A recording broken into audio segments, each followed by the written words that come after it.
Worms, beetles, and snails. These are examples of benthic macroinvertebrates, or aquatic insects, that live in the bottom of water bodies such as lakes, rivers, and streams.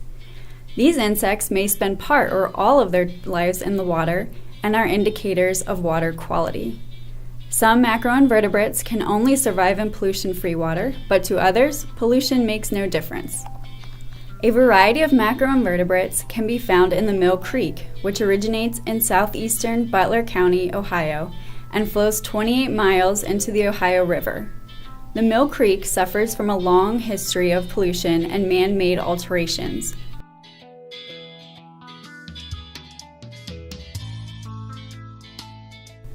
A study by the Midwest Biodiversity Institute in 2011 considered living organisms, including fish and macroinvertebrates.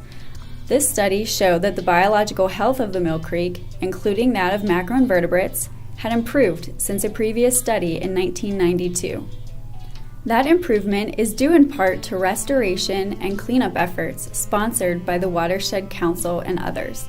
Here, a stretch of the creek on West North Bend Road near Caldwell Nature Preserve in Springfield Township has been restored to stabilize the stream bank and enhance aquatic habitat.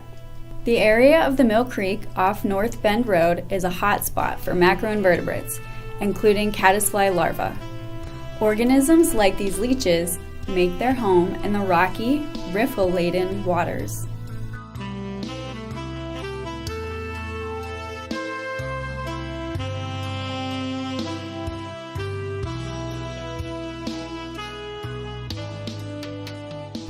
Identifying and counting preserved macroinvertebrates for water quality assessment is not for the apathetic.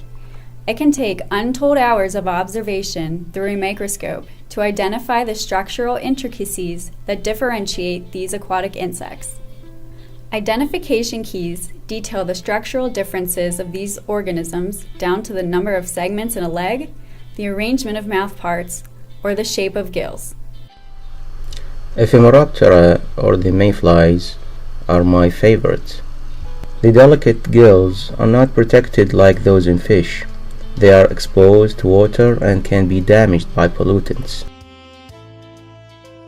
These organisms are sensitive to pollutants and soil erosion because they breathe through gills. For example, gills in the form of flat plates or branched filaments decorate the sides of mayflies.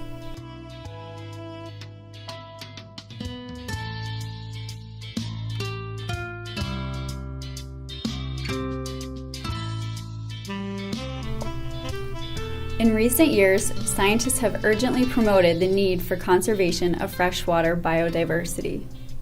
Sensitive macroinvertebrates will die if there is pollution.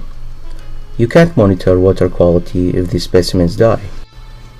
Physical and chemical analyses are not as accurate as using macroinvertebrates.